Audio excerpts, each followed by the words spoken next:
Alright, so there's a little kind of walk around of the car. Putting it up for sale soon. I've owned it since 2008.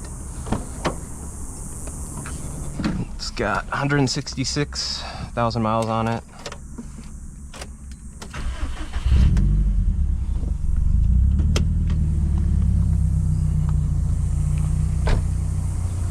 So this has currently a VF34, which is a ball bearing turbo from one of the JDM SDIs.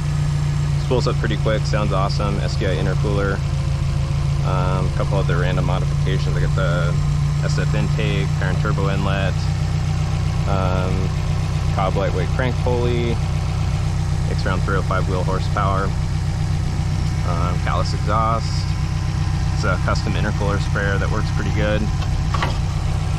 I'll just kind of drive around, show you how it drives. Despite being a pretty old car, it drives great. Back seats fold down. There's the intercooler sprayer tank back there. Got a toggle switch right here. Radio works good. Auto dimming mirror. So AC does not work all that great. The WRX is just the compressor makes a little bit of noise, so I'm guessing it is on its way out. May still have a leak too, but probably needs a revamp. I usually just drive my windows down anyway. It is a little toasty out today. Alright. We'll just drive around the block here to show you guys how it drives.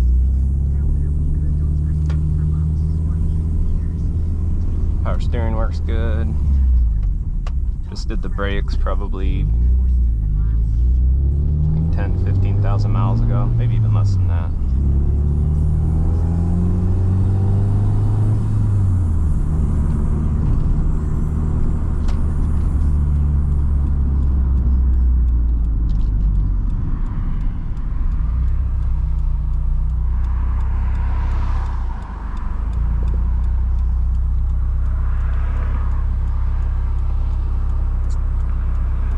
The other issue that I talked about in the post is the valve covers are leaking a little bit.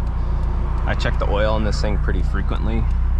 Doesn't seem to be losing a lot. Obviously it'll lose a little bit more when you're driving around a lot, but it's really not too bad. Fix on them isn't too bad either. Probably do it yourself.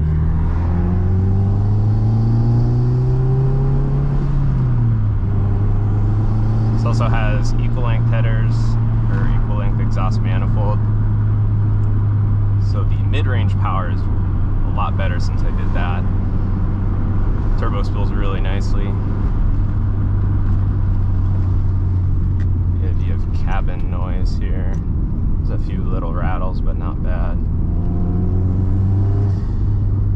But turbo and blow-off valve isn't, or bypass valve isn't too loud, but if you put a stock intake on it, it'd be a lot quieter. Stuck behind this trailer now.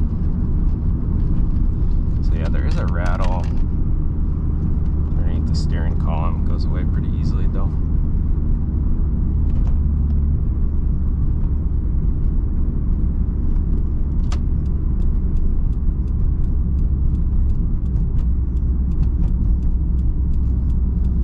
So I did just have it tuned. Well, it was about a year ago. I just haven't driven this car that much, but it was tuned at WRX here in Phoenix. Made good power. I think it was, I gotta get the dyno sheet, but made quite a bit of torque. 305 wheel horsepower on a dyno where stock STI makes about 240. So it's pretty quick. We'll show you once it warms up a little bit more here. Yeah, this car is it's extremely fun. Very, I mean, the gas mileage, I get probably 30 miles to a gallon on the highway. Back seats fold down, stores a ton of stuff. It's been extremely reliable for me. When I had it tuned recently, I also had compression leak down test done, and everything looked good there. Also had a little oil leak fix. There was the turbo drain pipe was kind of shot up, and so I had that replaced. I had the up pipe replaced. Suspension is good. It's got front and rear sway bars.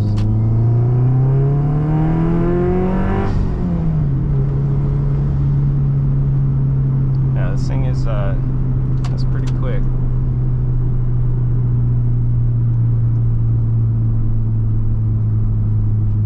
What else? Got some Epic Engineering lowering springs that I've had on the car for a while. Been pretty happy with them. Not had any issues with the struts.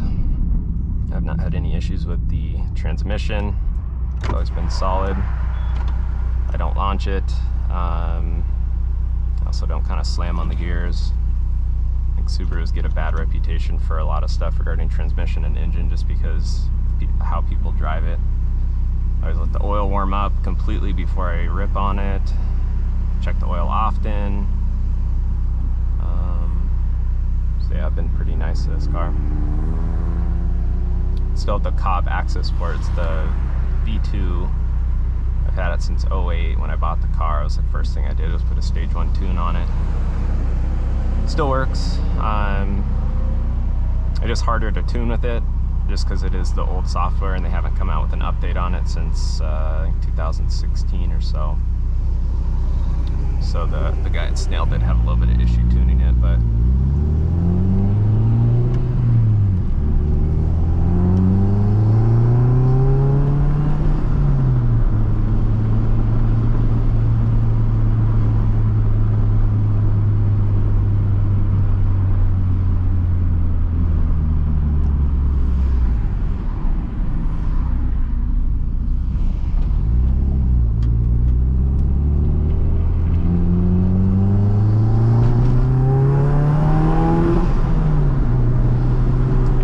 fireballs at night, which is kind of cool, but it doesn't do it often. I don't really get much of the exhaust smell in there, but sometimes you do smell it.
Quite fun. I'm gonna miss it a lot.